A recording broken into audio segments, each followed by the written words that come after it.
Gravitational potential energy. बहुत सारा potential energy नाम सुने हैं हम लोग, spring potential energy, electrostatic potential energy. वैसे ही एक क्या है, ग्रेविटेशनल पोटेंशियल एनर्जी। तो पहले इसका क्या मतलब होता है पोटेंशियल एनर्जी का, ये देखते हैं। जैसे एक स्प्रिंग ऐसे है, नेचुरल लेंथ पे है, नेचुरल लेंथ, तो ये रिलैक्स है, ये अंडर टेंशन नहीं है, अंडर टेंशन नहीं है। इसको कोई ऐसे इधर से ऐसे दबा के रखा हुआ है, ऐसे कंप्रेस करके या खींच के कोई रखा हुआ है ऐसे। दो लोग इसको फोर्सफुली रखे हैं, एक इधर से पकड़ कर रखा है और एक इधर से। या दूसरा केस में इसी स्प्रिंग को कोई कंप्रेस करके लगा है, दो लोग इधर से इसको दबा के रखे हैं, धक्का देके, इधर धक्का देके दबा के रखे हैं। तो इन तीनों स्प्रिंग पे फोकस कीजिए। एक ही स्प्रिंग का 3 सिचुएशन है। तो ये स्प्रिंग रिलैक्स कब है, फर्स्ट केस में, और इन दोनों ही केस में ये क्या है, अंडर टेंशन है। तो अंडर टेंशन जो भी ऑब्जेक्ट रहता है ना, उसके पास पोटेंशियल एनर्जी रहता है, पोटेंशियल। ये दोनों जैसे ही उसको छोड़ेंगे, ये वापस ऐसे आ जाएगा, ये ऐसे रहेगा नहीं। लेकिन इसको आप पूरा ईयर छोड़ दीजिए ऐसे 2-3 साल तक, ये अपने मन से न इधर आएगा न उधर आएगा, तो इसकी पोटेंशियल एनर्जी ज़ीरो है। जो चीज़ उस पर लगने वाले एक्सटर्नल फोर्स को हटा दिया जाए, अकेले छोड़ दिया जाए इसको, अकेले सिंगल, तो अगर उसमें चेंज नहीं आ रहा है तो मैं बोलूँगा कि उसका पोटेंशियल एनर्जी ज़ीरो है, वो कुछ टेंशन में नहीं था। और जो एक्सटर्नल एजेंट को हटाने पे चेंज अपने में करे, उसमें क्या है, पोटेंशियल एनर्जी है। तो इन दोनों स्प्रिंग में कौन सा एनर्जी जमा है, पोटेंशियल एनर्जी। वैसे ही चार्ज के बारे में भी है कि दो चार्ज पार्टिकल, एक प्लस चार्ज और दूसरा भी यहाँ मान लेते हैं Q2 चार्ज है प्लस, तो ये दोनों एक दूसरे को रिपेल करता है। लेकिन कहाँ पे रिपेल नहीं करेगा, जब दोनों इन्फिनिटी पे होगा। दोनों कहाँ पे होगा, इनफाइनाइटली सेपरेटेड। अगर ये इधर माइनस इन्फिनिटी पे है और ये इधर प्लस इन्फिनिटी पे है, तो हम बोलेंगे कि इस सिस्टम का पोटेंशियल एनर्जी ज़ीरो है, क्योंकि एक दूसरे के ना तो ये पास आ सकते हैं, ना ही दूर जा सकते हैं। तो इस सिस्टम का पोटेंशियल एनर्जी लिखा जाएगा ज़ीरो। वैसे ही दो मास M1 एंड M2 कहाँ पे रहेंगे तो उनकी पोटेंशियल एनर्जी ज़ीरो होगी, इन्फिनिटी पे, क्योंकि इन्फिनिटी पे नहीं रहेंगे तो एक दूसरे पे ये फोर्स लगाने लगेगा। और जो सिस्टम फोर्स लगा के अपने आप पास आने लगे, वो अंडर टेंशन कहलाएगा।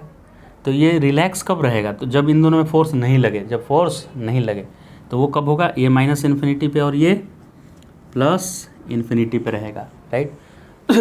तो पोटेंशियल एनर्जी कैसे डिफाइन किया गया कि work done by external agent to assemble a system of masses is defined as potential energy of that system. जैसे ये M1 M2 इनफाइनाइटली सेपरेटेड था तो रिलैक्स था। अब इसको मैं पकड़ कर और पास में ले आया, M1 को मैं यहाँ ले आया और M2 को यहाँ R डिस्टेंस पे मैं ले आया, R डिस्टेंस पे ले आया। तो अब इन दोनों को हम छोड़ेंगे तो ये चुपचाप यहाँ नहीं रहेंगे, वो एक दूसरे में चिपक जाएंगे आके। मतलब ये रिलैक्स नहीं है, वो मेरे चलते रिलैक्स है, मैं पकड़ कर रखा हूँ इसको। फ्रिक्शन ये सब कुछ फोर्स नहीं है, इन दोनों के बीच ग्रेविटेशनल फोर्स सिर्फ है। तो इसको छोड़ेंगे तो ग्रेविटेशनल फोर्स से क्या होगा, एक दूसरे की तरफ खींचा चला आ जाएगा ये। यानी कि इस पोजीशन तक, रिलैक्स पोजीशन से इस पोजीशन तक लाने में जितना भी मैंने वर्क किया है, वही इसका क्या जमा हो गया है, पोटेंशियल एनर्जी। ये स्प्रिंग दबाने जैसा सिचुएशन है। तो पोटेंशियल एनर्जी का फॉर्मूला अब लिख लेते हैं। पोटेंशियल एनर्जी तो हम समझ गए कि अगर कोई सिस्टम मैंने ऐसा तैयार किया जो अंडर टेंशन आ गया, तो उसको तैयार करने में मुझे मेहनत करना पड़ेगा। स्प्रिंग अपने आप कंप्रेस नहीं होगा, तो मेरा एनर्जी कम हो रहा है, तो वो इसमें स्टोर हो जा रहा है जाके। And formula for potential energy is given by this relation G(M1 M2 by R), where R is separation between two masses. This is formula for potential energy of system of two masses.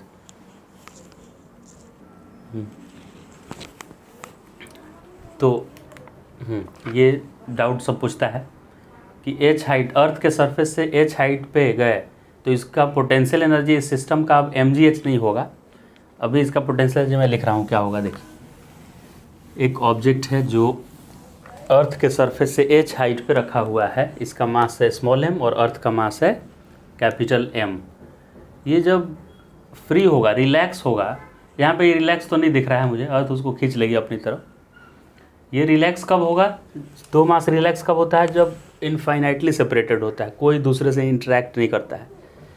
तो ये पास जब आया होगा, जिसने भी ये system बनाया होगा कि अर्थ के पास में यहाँ लाया होगा मास, उसका कुछ एनर्जी कम हुआ होगा और उसने कुछ वर्क किया होगा। तो इसका पोटेंशियल एनर्जी लिखा जाएगा U इक्वल टू माइनस जी इसका मास, फिर दूसरे ऑब्जेक्ट का मास, इन दोनों के बीच का डिस्टेंस, अर्थ का रेडियस r और ये रेडियस से h हाइट ऊपर रखा हुआ है सरफेस से h। ये फॉर्मूला, यहाँ स्क्वायर नहीं लिख देना है, फोर्स वाले में यहाँ स्क्वायर होता था और फील्ड वाले में पोटेंशियल एनर्जी में पावर 1 ही रखना है यहाँ। ये पोटेंशियल एनर्जी का फॉर्मूला हो गया अर्थ का। अब हमेशा ज़रूरी नहीं है कि दो ही सिस्टम का मास हो, तीन तीन का भी कोई तैयार कर सकता है। जैसे 3 मास रखा हुआ है कॉर्नर पे ऐसे ट्रायंगल के, M1 M2 M3, ये तीनों मास पहले इन्फिनिटी पे था, एक दूसरे से इनफाइनाइटली सेपरेटेड था, तब रिलैक्स था। अभी ये रिलैक्स है क्या, नहीं है। ये M2 चाह रहा है कि ये मेरे पास आ जाए, ये चाह रहा है कि ये मेरे पास आ जाए, सब मिल जाएगा एक जगह आकर। तो ये अभी रिलैक्स तो नहीं है, ये अंडर टेंशन है। तो इसकी पोटेंशियल एनर्जी कैसे लिखेंगे हम, तो जितना पॉसिबल है कॉम्बिनेशन सब लिखना पड़ता है। तो एक बार M1 M2 लिखेंगे, एक बार M2 M3 और तीसरी बार M1 M3। तो एक बार होगा potential energy minus G M1 M2 by R, ये सब R डिस्टेंस है, minus G M2 M3 by R, तीसरा माइनस जी, कौन कौन बच गया, 1 2 हो गया, 2 3 हो गया, 1 3 है, 1 3 बाई R। इतना इस सिस्टम का पोटेंशियल एनर्जी है। 2 मास सिस्टम था तो एक ही आया था टर्म, 3 मास सिस्टम है तो 3 टर्म आ गया। और क्या हो सकता है, देखिए न्यूमेरिकल में क्या बीच में पूछेगा, ये पूछेगा कि अर्थ के सामने, ऐसे न्यूमेरिकल आएगा, अर्थ का मास m, इसका रेडियस r, अर्थ के सरफेस से h1 हाइट पे पहले कुछ रखा हुआ है, और ये कोई बड़ा सा एक आदमी पर्सन है जो जिसको बोला गया कि तुम इस मास को यहाँ से लेकर और यहाँ भेज दो, इस मास को h1 हाइट से किस हाइट पे लेकर चले जाओ, h2 हाइट पे। तो इस बेचारे को कितना काम करना पड़ेगा, इसको वर्क करना पड़ेगा, क्योंकि अपने आप जाएगा नहीं, ये इधर ले जाएगा ना तो अर्थ खींचेगा उसको, तो इसको एफर्ट लगाना पड़ेगा। तो पूछेगा ये मैन कितना काम करेगा, work done by this man, work done by this man.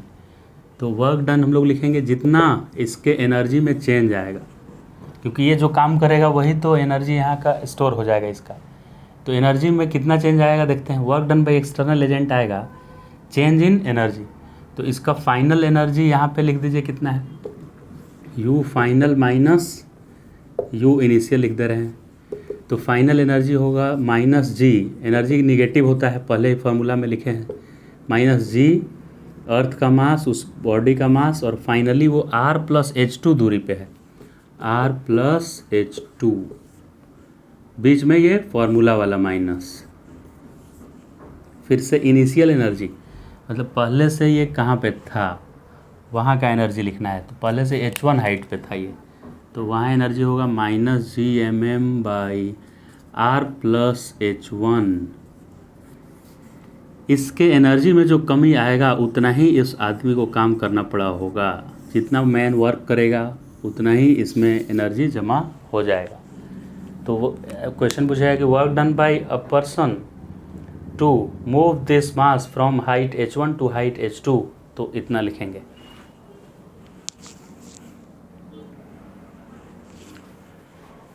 तो ग्रेविटेशनल पोटेंशियल एनर्जी होता था कि किसी भी मास को, जैसे एक यहाँ पे मास मैंने रख दिया सोर्स, जो फोर्स फील्ड निकालते समय बताया था कि एक डॉन है यहाँ पे मेन मास, तो हम इसके पास में एक छोटे से मास को लाएंगे तो उसके लिए मुझे एफर्ट लगाना पड़ेगा, क्योंकि ये उसको खींचना चाह रहा है और मुझे इससे मिलने नहीं देना है, इन दोनों में गैप बना के रखना है R।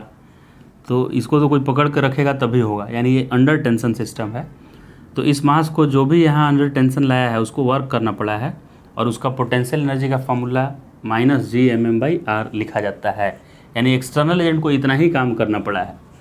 अब ये m मास को 1 kg अगर ये होता मैंने इन्फिनिटी से 1 किलोग्राम कोई लाकर यहाँ रखता, तब उसको लाने में जितना काम करना पड़ता उसको इस पॉइंट का पोटेंशियल बोलते हैं। पोटेंशियल एनर्जी नहीं बोल के क्या बोलते हैं, पोटेंशियल। तो इसको 1 रख दीजिए, इसको 1 हम रख देंगे तो फॉर्मूला क्या बन जाएगा, -gm/r, -gm/r। तो इस पॉइंट का पोटेंशियल में ये दूसरा वाला मास जो टेस्ट मास है ये 1 kg हो जाएगा। तो अभी हम पोटेंशियल एनर्जी समझ गए, उसमें हमेशा 2 मास रहेगा इन्वॉल्व। अगर 3 मास का सिस्टम बनाएंगे तो भी उसमें हर एक टर्म में 2-2 मास आया था, और पोटेंशियल लिखेंगे तो 1 मास 1 हो गया था। तो सॉलिड स्फीयर और हॉलो स्फीयर के लिए हम लोग पता करने वाले हैं कि इसका पोटेंशियल एनर्जी नहीं, खाली पोटेंशियल वी लिखा हुआ है, यू नहीं लिखा हुआ है। क्या लिखा है, वी मतलब अभी ये सोर्स है, तो इसके लिए ये सॉलिड स्फीयर सोर्स है और इसके बाजू में 1 kg को लाना है।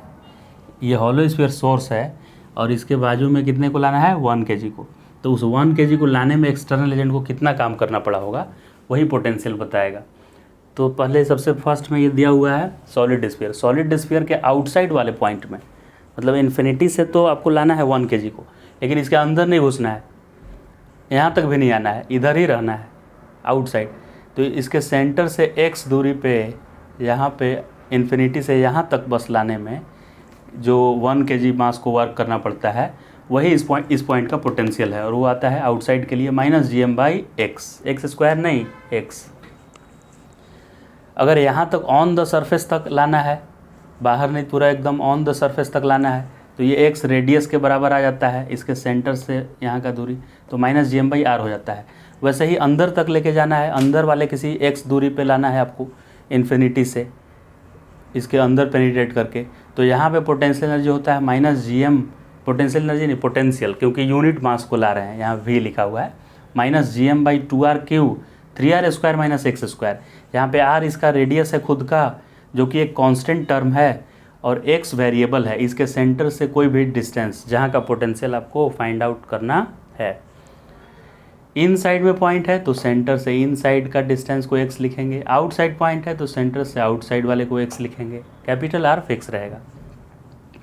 अब इसका ग्राफ तीनों के अकॉर्डिंग बनाना है, तो सबसे पहले सेंटर पे, एकदम सेंटर पे के लिए x 0 हो जाएगा, तो इसको x को 0 रख देंगे, तो 0 रखेंगे तो फॉर्मूला आ जाएगा 3gm, और ये 3r² का r³ कट के और 3gm/2r बच जाएगा माइनस में, तो माइनस में 3gm/2r।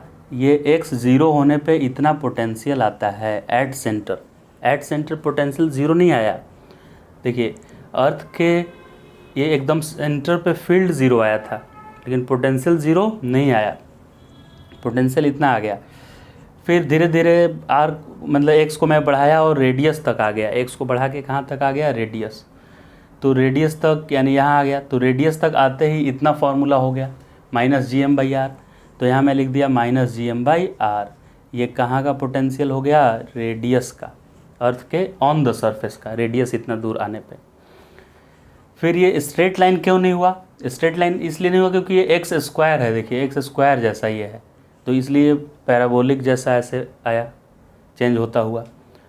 फिर r के आगे मतलब आउटसाइड की बात कर रहा है ये इधर का ग्राफ, तो आउटसाइड के लिए तो डिनोमिनेटर में x है, gm/x है, तो डिनोमिनेटर में x है तो x इन्फिनिटी, तो ये 0 होगा, तो ये हाइपरबोला, रेक्टेंगुलर हाइपरबोला जैसे ऐसे इन्फिनिटी पे मिलेगा जाके, तो ऐसा नेचर है इसका ग्राफ का। अब हॉलो स्फीयर के लिए यही चीज़, हॉलो स्फीयर के लिए आउटसाइड का फॉर्मूला -gm/x, ये तो सेम ही लग रहा है, इसका जैसा है इसका वैसा ही है आउटसाइड, ऑन द सरफेस भी जैसा है इसका वैसा ही है on the surface. In side का चेंज है, लेकिन इसका इन साइड का बहुत कॉम्प्लेक्स था फॉर्मूला, -gm/2r³ ऐसा था, लेकिन इसका इन साइड वाला जो ऑन द सरफेस हो गया वही इन साइड का है, यानी ऑन द सरफेस -gm/r, तो अंदर किसी भी पॉइंट पे यहाँ कहीं भी पूछेगा कांस्टेंट, यानी हॉलो स्फीयर के अंदर का पोटेंशियल 0 नहीं, कांस्टेंट होता है, और कितना कांस्टेंट होता है, जितना सरफेस वैल्यू होता है उसका, तो अंदर में कांस्टेंट रहा हर जगह। इसका ग्राफ बनाए अगर, तो इनसाइड में देखिए सीधा लाइन होगा ऐसे, क्योंकि कांस्टेंट है, इनसाइड में हर जगह gm/r है, ये x है ही नहीं, x से इंडिपेंडेंट है, इसलिए कांस्टेंट रहा, इस साइड में x लिए हैं। ऑन द सरफेस आते ही gm/r, ऑन द सरफेस यहाँ तक वही रहा, gm/r कांस्टेंट रहा। यहाँ पे क्या है x 0, 0 पे भी minus G M by R, और कहाँ तक minus G M by R ये कांस्टेंट रहा, ऑन द सरफेस तक। ऑन द सरफेस के बाद फॉर्मूला में इन्वर्सली प्रोपोर्शनल टू x आ गया, यानी x इन्फिनिटी तो v 0, यानी रेक्टेंगुलर हाइपरबोला इन्फिनिटी पे जाके मिलेगा।